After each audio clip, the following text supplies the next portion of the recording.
In my country, which is Colombia, inequality shows up in a, I think, very pronounced way, of course, in terms of income and disparities and wealth disparities, which are very common and very obvious.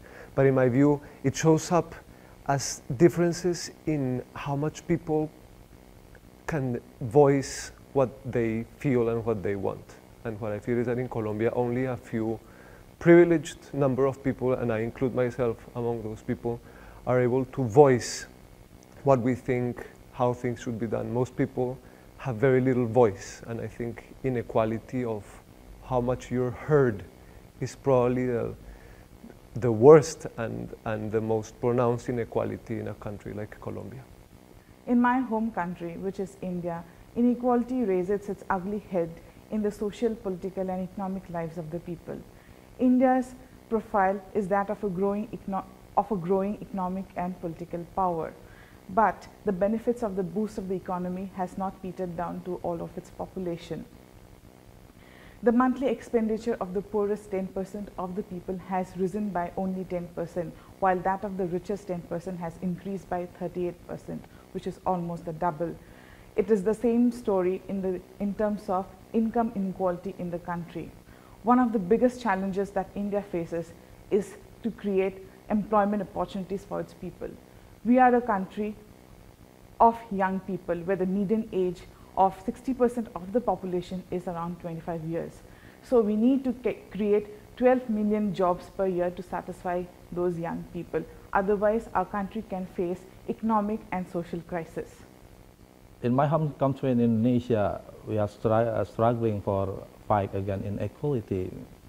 In the one side, we are very happy because now, as one of the developing countries, the middle class in Indonesia is rise significantly.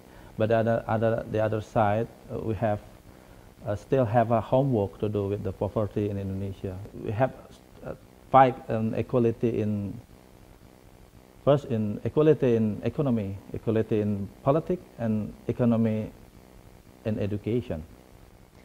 In my home country, which is Mexico, inequality is a big issue. I can think of three forms of inequality that are very important. The first one is income inequality. The second one is related to social inequality, and the third one to gender inequality, and of course they are interrelated. But the biggest one probably is income inequality. We have a Gini coefficient very high. It's always between 45 to 50%, although it has been declining in the last years, but it's still very impressive. And there's a huge difference between the urban and the rural areas. This means and turns into the social inequality because the population in the urban areas have more access to any kind of public goods, including education, but also they have more possibilities to find work that will have a good wage. We have a minimum wage in Mexico, but it's still not enough for the most important goods that people need. In rural areas, the situation is even worse because now our country is not very important in terms of agriculture.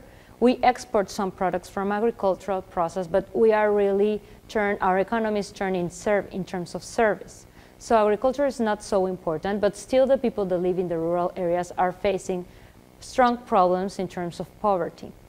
In that sense, what we have tried to do in terms of government and public policy, since the 1990s, there is a huge program in order to tackle poverty in rural areas specifically, which consists in giving small income to families, especially to the women of the family, so they can have a better economic situation. But regarding to this, they have to take their children to the schools and also to clinics and hospitals. Although this program has been very important because it has been working for the last decade, it's still not enough because even if the children have a well level of education, when they face the situation of finding a job, they go also to urban areas because there are where the most number of jobs can be found. Then they have to struggle with the urban population that, as I mentioned before, they have better situations. So it's not enough to have a good education. Of course, it's important, but we also need more places and more areas of income and better distribution of this. In my country, which is India, main inequality persists in the resource allocation amongst the people.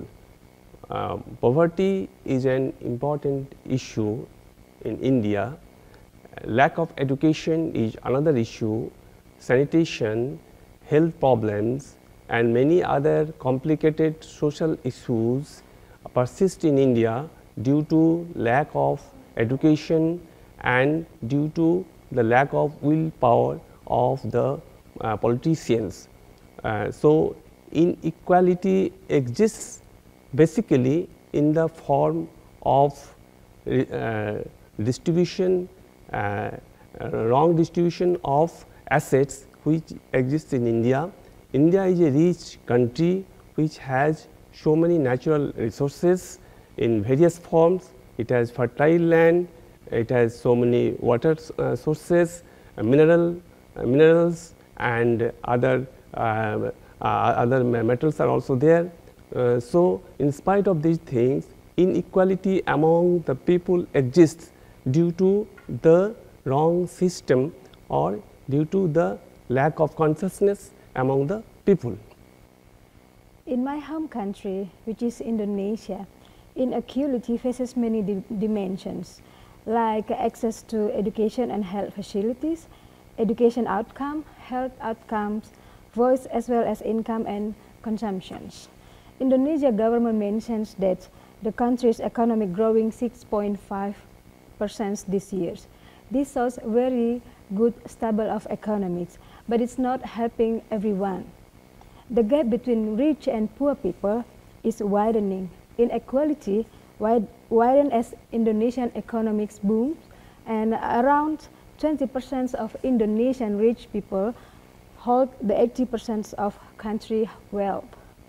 Besides that, in developing countries like Indonesia, also inequality in access to education service occurs when people living in different regional or from different ethics, that they have a different access to education and also health access. This could be formed in some many shapes. Let's say from that the institutions charge highly fees for the service, and also that the inavailability of these services.